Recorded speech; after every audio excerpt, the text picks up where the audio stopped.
Zutha, Red Eagle reminded Lith.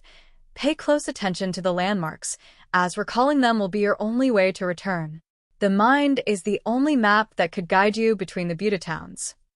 Their arrival was unsettling. Hyro had not warned Lith that the air would be filled with flying insect-like creatures. Initially startled, Lith realized they were beautiful and resembled flying flora. Then, through the cloud of flora insects, came a sentient who looked nothing like Zutha but appeared to Lith as a giant, very slender, mostly naked Terran female. Lith, with suspicion, asked, "Hyro, where are we?"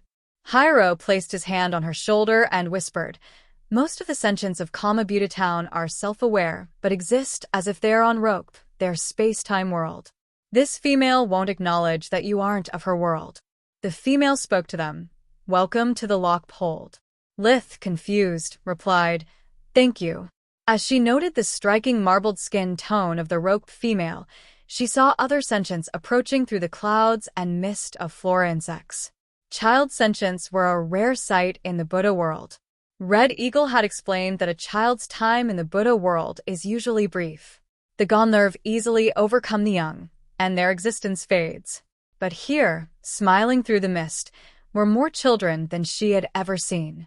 Lith saw child sentients who resembled Terran females and other smaller child sentients who were short and stout like Zutha. The female child sentients all had slightly marbled skin tones, while the male child sentient skin was mostly solid tones, though not all male child sentients had the same tone. Lith remembered Red Eagle saying, "Zutha's physical form reminds me of a near-sentient Terran we call an ape, except apes are covered with more body hair than the Sund are by their grassy strands." In the conversation Lith had noted, it is odd that only one sentient life form seemed to evolve on each space-time world. On Lee, geological symmetry and very favorable conditions for life diminished biological diversity, but conditions were different on Terra. The rope female gestured for the two to follow her, and as they walked through the village, Lith saw nearly naked adult males and females engaged in various manual tasks, while the rope young mostly played. Lith surmised that Zutha had acquired his long tunic for the comfort of Terran Rakshasa. She realized also that the rope males, though as tall or taller than the Lai, were on average a head or two shorter than the rope females. The males' arms, like Zutha's, were thick, powerful, and long relative to their legs. Arms and legs seemed about equal in length. The bodies of the rope females were of Lai, Terran, and Sun proportions and appeared strong but fragile. Their female guide approached a dwelling that seemed to grow from the ground, with no apparent means of entry. The flora insects made soft sounds as they flew above the dwelling, as Lith now noticed these did above other dwellings. As they stopped in front of the dwelling, a young rope female approached and presented their guide with a bouquet of the flora insects. The guide nodded, and the child offered the bouquet to Lith. Hyro, whom Lith had momentarily forgotten, whispered, "You are meant to eat a portion before entering the dwelling."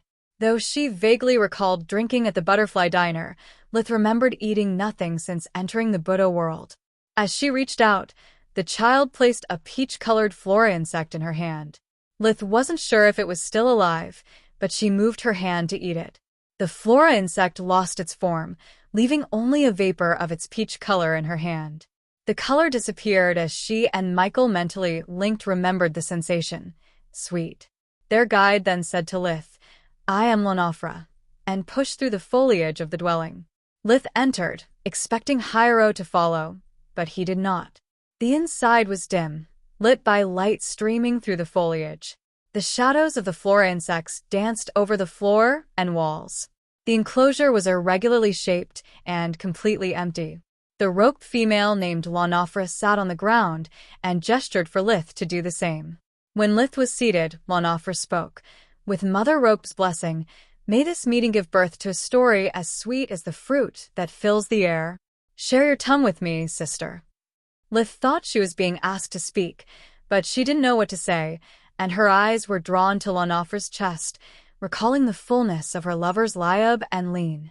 After a few moments of hesitation, all her tongue could offer was, "Zutha."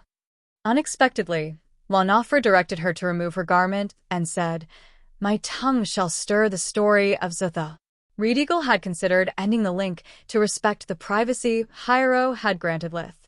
But upon hearing, "My tongue shall stir the story of Zutha," his curiosity overcame his sense of decorum.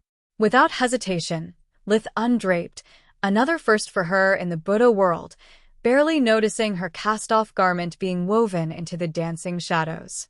Then Lunafra said, "I will sing the important part of the story of Zutha." As Lunafra began, Michael Red Eagle, peeking mentally at Lith, inwardly mused. Although Lunafra appeared anatomically like a Lai male, Lith immediately felt connected to the extraligian as a woman.